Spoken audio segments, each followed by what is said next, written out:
see Ken. What's up? We just heard some stuff from Hanabie. Manager reached out to us about some cool things happening. While you guys put your pants on back on fast. Yeah. We never left. You already know. These aren't really pants. This is all green screened in. That's a secret, Ken. We don't wear pants. Yeah. Secret Ken. All right. Well, welcome to the Solid to Sound podcast, where we talk about favorite musicians from all over the world. We are going to be talking about Hanabie today, the whole Aerosmith thing that just happened, which is very sad. And we're going to read some very mixed feelings about the new Band-Maid and The Warning collab. Some interesting comments. And first off, just to start with that real quick, just a quick comment on it. So much more like back and forth with those two bands compared to like the collab of Baby Metal and Electric Callboy, I feel like. Or maybe it's just more dominant or prominent in the comment section. Yeah, a lot of back and forth. Yeah, it'll be fun. We got some comments to debunk, actually, and show them the way. But first, let's talk about the Aerosmith thing, because that's pretty big news. So they were on their farewell tour, and during their farewell tour, they called it off. They actually had to stop because Steven Tyler was not able to sing. So they did put out this message I'm going to read off right here on the chat, and it looks like my screen is not going to update. So there you go. There's your first tech difficulty of the day, Ken. Did you guys win? Uh-oh. Did you guys win? Who won? There you go. I-70. I-70. Wait, what? I don't know. What the fuck are you saying? The numbers in bingo. So I-70. Okay, I was like, what the fuck are you talking about? Like, right out the gate, though, my that of course that screen just stopped working. That's great. Yeah, that's great. There we go. There's our first tech issue of the day. It had to, it always happens when we're live. So when we're like super prepared, that's when it happens. Yeah. Yeah. All right. Anyways, so it's 1970 when a spark of inspiration became Aerosmith. Thanks to you, our Blue Army. I didn't know they called their fans the Blue Army at all, so that was new to me. Did you know years old when I found out. That spark caught a flame. It has been burning for over 5 decades. Some of you have been with us since the beginning, and all of you are the reason we made rock and roll history. Did they? They did make rock and roll history. Did they? What do you mean, did they? Did they? Are you seriously going to fight about that? No, I'm just fighting. Are we? I know. Like we're fighting that early today? Jesus. We've always wanted to blow your mind when performing. Did they ever blow your mind when performing? They're pretty good. Steven Tyler's an amazing vocalist. As you know, Steven's voice is an instrument like no other. He has spent months tirelessly working on getting his voice to where it was before his injury. We've seen him struggling. Despite having the best medical team by his side, sadly, it is clear that a full recovery from his vocal injury is not possible. That really fucking sucks. That really sucks. Can you imagine your main job, your main moneymaker is do vocals, and you just can't do it anymore? It sucks beyond words, dude. Like your whole career, like going out like that. Fucking going out like that, it's horrible. It's horrendous. Yeah, it's just like our fingers just stopped working. You know, like pretty much. If we lost our hands, that's it. Like, well, I mean, we can still play with our feet, but that's. I guess you could. Oh my god, you could play with your feet. You're right. You're right. Steven Tyler should figure out a new way to sing. They got excuses. Those things where like you put like something right here on your neck and you can speak that way. Without having to speak. You imagine him singing like that? I don't know. But anyways, I feel really bad.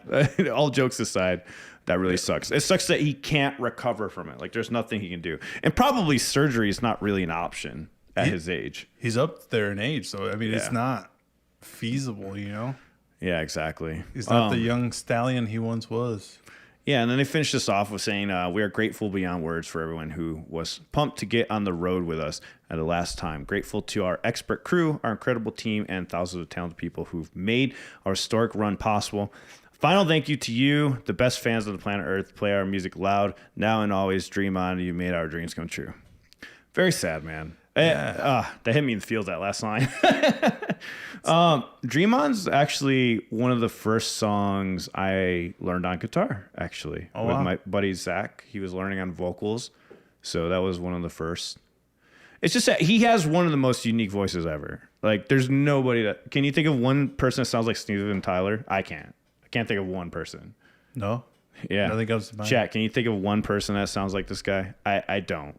And even Perry, on guitar, some of the most unique riffs I've ever heard in my life. I still have not heard anything come close to those kind of jams, I mean, actually, you could say, I think that's why a lot of people like Hanabie from Band-Maid, because she does like a lot of lick style stuff like Perry does. Mm-hmm. So I could see people being a fan of that guitar playing, be a fan of Band-Maid guitar playing.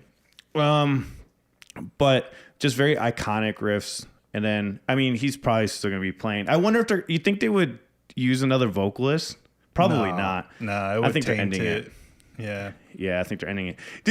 You can't replace Aerosmith. I mean, vocalist. This is one of the examples where you can't replace the vocalist with another vocalist.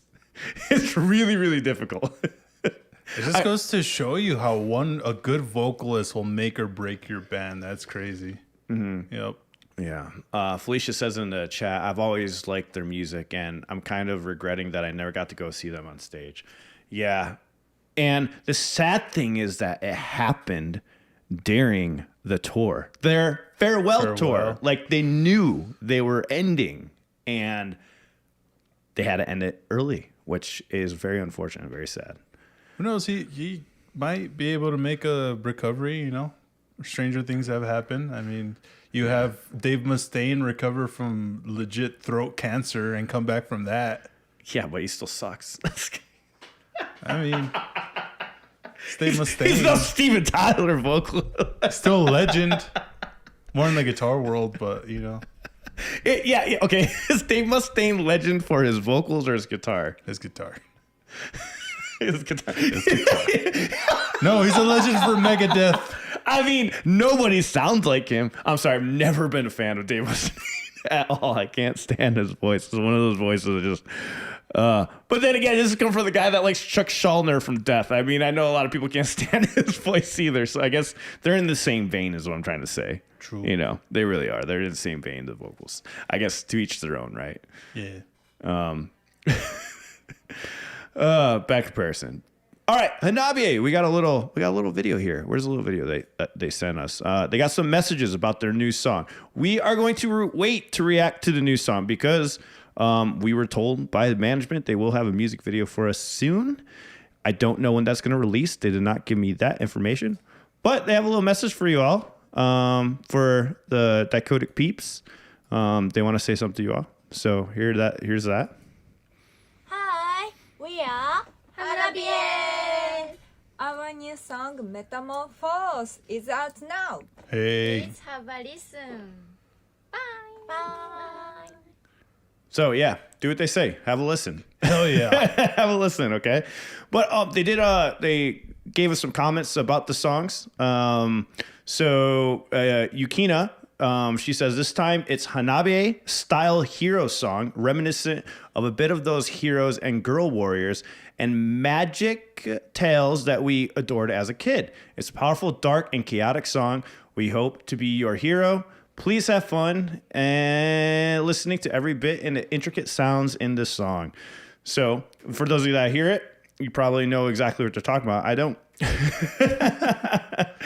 But Sailor Moon. Sure. Yeah, Sailor Moon. Sailor Moon. Let me see. Let me zoom this out a little bit further so I can read this better. All right. So Matsuri said, it's themed. It's a theme this time. What if Hanabie would do the theme song for an afternoon hero anime? This is probably what they're trying to aim for with this song. I'm assuming that's the concept we wrote in this song under. Everyone must have time where they want to go back to being a child. Maybe not everyone, but I believe this catchy and chaotic song was made possible by Hanabie. Now, please listen to it many times, is what Matsuri says. And I think a lot of people, when they get older, they do start missing being a kid. Unless depends on how you grew up, I should say. Because there's some elements of my childhood I don't miss. At all. Actually, yeah, never mind. This does not apply to me. I'm glad to be an adult. I just miss not paying bills. No, I'm okay with the bill paying. To be honest, I'm okay with it. Oh, Saturday morning cartoons. Oh, peak. Well, I did like Saturday night cartoons. Yeah, that would grant me escapism from reality. That's for sure. So, and then Hetsu says about the song, she says, it's a girl version superhero, a Sentai song. It's a catchy phrases overall, but other than the chorus, the band sound is a very hardcore, heavy sound where you can sense the villain and heroine fighting, and hope you can all feel that. Let's all listen to the song and transform it to a strong mode itself. So that's pretty cool. So I wonder if they're going to display the elements between those two going at it, for that song. Have that like story element to it that we really appreciate here. Yeah. Chica also commented, with the theme being heroes, we played the song so that it would be both strong and charming. We wrote this song while imagining each one of you becoming a hero. It's cool. We got some crowd interaction probably happening in this song. And it's very interesting for us reading this right now because we haven't heard the song yet. For those of you who heard the song, you're probably making connections right now. We would love for you to drop comments about what connections you are making. We'll read those comments after we watch the new music video. But it says, have fun and having fun with all your might when we perform. So please listen to it and a lot and come out to have fun. I hope that everyone who listens to the song will be a hero to someone. Aww. Yeah. Damn, hit me in the feels today. Yeah, dude. Yeah. Stop it, Hanabie. You're not supposed to make me tear up already. But anyways, very cool. Can't wait. That means there are going to be some cool interactions for when they're playing live. Yes. Which I'm really excited about. And you're all wondering, when are they going to play live? Very, very soon. They're going to be stateside very soon with Ginger. Born of Osiris is kicking off in September. During their North American trek, the band will also be performing the inaugural Metal Injection Festival, Mayhem Festival 2024. Their first headlining Australia tour has also been announced, in which they will go to 4 cities. So that has already been announced, so get excited for that. So they're going to be busy. Busy. And shout out to the Hanabie team for reaching out to us and getting us all this information. We really appreciate you all. Thank you so much. Fuck yeah. And I'm curious, again, let me know in the comment sections how much these comments do relate with the song. What do you guys feel when you hear the song? And I wonder what kind of crowd interaction we are going to get. Yes. So, can't wait to hear it, though. Yeah, I can't wait to hear it. Banger. Undead Ninja says, Hanabie has been busy the past year and a half at this point, touring nonstop, it feels. That's which true. is crazy. And they have a new song. Yep. They came out with a new song. Yes. And then we know the song is already on YouTube, but the music video is not. Right? It's not on. If it is, then we are going to react to it right now. We'll react to it right now, but pretty sure it's not on there yet. We're getting the music video soon. Maybe after this stream we'll have it, then we can react to it. So yeah, it shouldn't be on YouTube yet. Of course, we won't be able to drop a reaction until the actual video's out. Yep. Speaking of superheroes, yeah. I don't know, and wrapped up. I really like that series a lot. I mean, it got a little wonky towards the end, but still enjoyed it. What notable songs come out of that one that I like? Because I know I like the song from that. We reacted recently to a TK song. Oh, okay. That was the 7th opening. Oh, okay. And then I think we reacted to the very first opening of it, but it was a cover. It wasn't the actual song. Oh, shit. Yeah. All right. Mm-hmm. Now, let's talk about... Oh, by the way, we're going to be doing reactions over on Twitch. Go follow us on Twitch right now. Twitch.tv/Dicodec. You guys can go over there, make requests and all that stuff. So go join us over there. Yes. We'll be doing reactions. We're going to talk about the Band-Maid and The Warning collab. Showed them. First things first. Eric, what did you think of the song? I like this song, but I enjoyed the live performance a lot better. This version of it feels a lot more like a glorified jam sesh as opposed to a song. You know what I mean? A glorified jam sesh. And what's wrong with that? You say it like if it's a bad thing. When we got the live performance, it felt like this epic collab of two titans just coming together, and you can feel it. You know, that's when the back and forth stuff between the bass and the drums and the vocals, that back and forth stuff really shines in the live element, because it's just you're getting a show, you know? in the studio, it doesn't really feel like that. It just feels like they improv'd everything, and like I don't know, it just gave They it. probably gave a weird- did. They probably did. They probably did improvise. That's old school as fuck, though. That's an old school thing to do, honestly. The mix was old school also. It gave a very, we went in there and jammed it. It didn't sound like a individual recording. Like the drums weren't enhanced. It was just drums recorded straight up. Yeah. You know, everything was straight up. The mix was very, like, the way that it was done, you could argue is good or bad. If you're comparing it to modern music, yeah, it's not considered good in a modern standard. But is it mixed okay? Yes, it's mixed good. It's a different style of mixing that we're all not used to. I'll tell you right now, older generations are definitely used to that mixing style because that's the way they used to do it back then. The vocals more like up front. They're always been a little louder. If you listen to old school style mixes, that's how they did it because they didn't enhance the drums and do all that stuff. Yep. And no, it depends. Sometimes they did. They'll do double layering and stuff like that. To me, it reminded me of a 90s mix. It gave me very Red Hot Chili Peppers, very dry sound mix. Like there wasn't a lot of effects or anything on their voice, which I got a couple comments to comment to and that were kind of funny. They were kind of funny. Yeah. But anyways, it's a different style of mixing. I think it was still good for what it was. I wish the solo sections were longer because they're way too fucking short. And I agree with you 100%. The live version is way better. Yep. Way better. Like way. My only critique on the mix is that the vocals could have been blended a little bit better, but that's about it. That's like my only critique on it. And then it just feels kind of jammy, you know? What's wrong with that? I like jammy. I don't know. It gives the jammy. weird feel to it. I don't know. Yeah, but you like the modern, like I so do. polished, just ridiculous, and you like it when they suck the feel out of everything. But anyways. There are some songs where you do feel the soullessness of it, and yeah, but Eric doesn't care. Whatever. Though. He doesn't care. Well, anyways, you all voted. 84% of you liked the music video or liked the song, the collab with them. Let's see if it's changed. Yeah, so 518 people voted on this poll. 84% of you liked it. 16% no. So some of the comments here, top comments, it was decent. Not going to add it to my playlist, but if randomly I hear it somewhere, I will not definitely turning it off. I'm not definitely turning it off. And of course, someone had to compare it to Ratata, and of course, you know, it's okay. But let's be honest, with Ratata, those are two huge bands collabing together. Band-Maid's not a huge band, guys. Not yet. Well, The Warning is very huge. So I don't know how that works. Like when you have because the difference between baby metal, like 2 million subs plus, you know, and then Electric Callboy million subs plus, that's a big difference. Yep. So it's hard to compare. You can't really compare that to them, in my opinion. I don't know. What do you think? No, I totally agree with you, dude. Yeah. He says fucking phenomenal. Most of the comments were good. There's just some interesting ones. So, although Matthias Meshes agrees with us. He said, yes, we need a longer solo section. So I do feel like that. Hardbro says, I feel like there will be another collab in the future. I do too, actually. I do feel like there is going to be a future collab. Pibaka says, nah, I understand, Eric. Honestly, they had such a good blend live. In the music video, it sounds a bit overproduced. Overproduced? I don't think it was overproduced. Maybe on the vocals.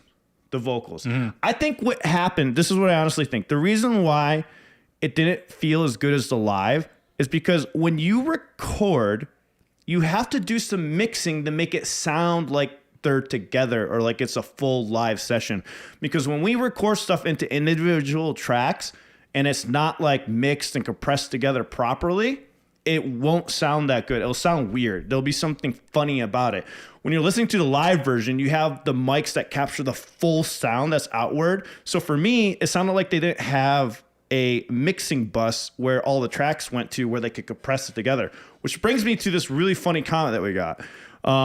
He said, the tracks sound far better than the video.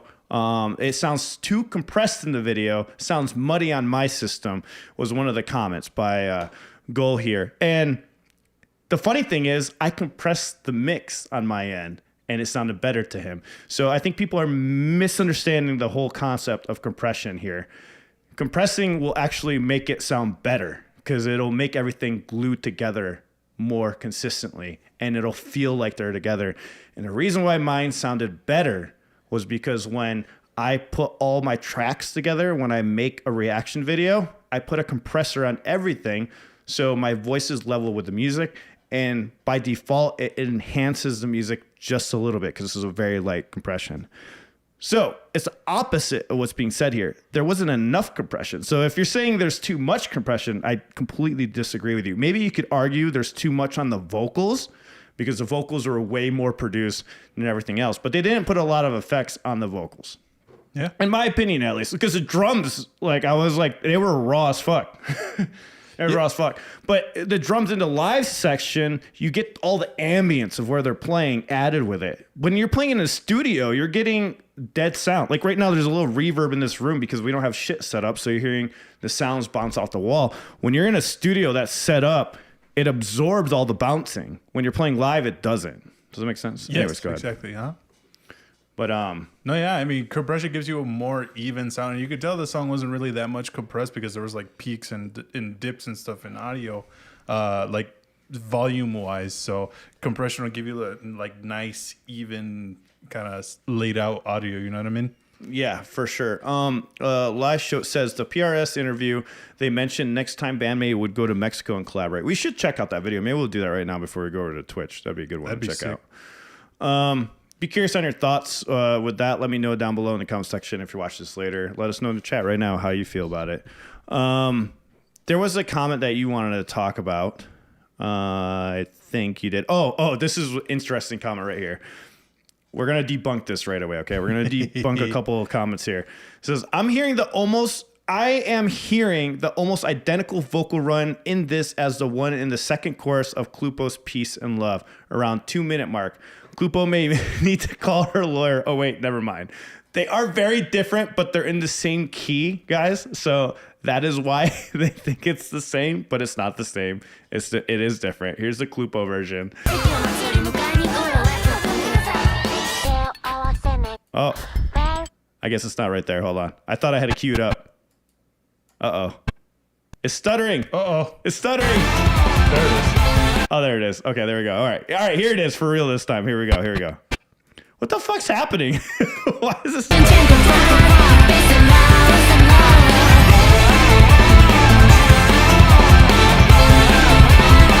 Anyways, that's it. I'm not going to let it play too long because they'll get us taken down. And then here's the Band-Maid Warning.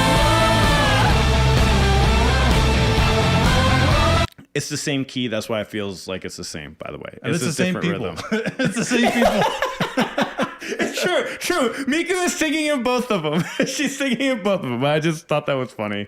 I would never have expected somebody to pick up on a Cluppo reference in that song. The vibe is there, though. So, I mean, I could see why they made that comment. But, yeah, it's very different at the same time.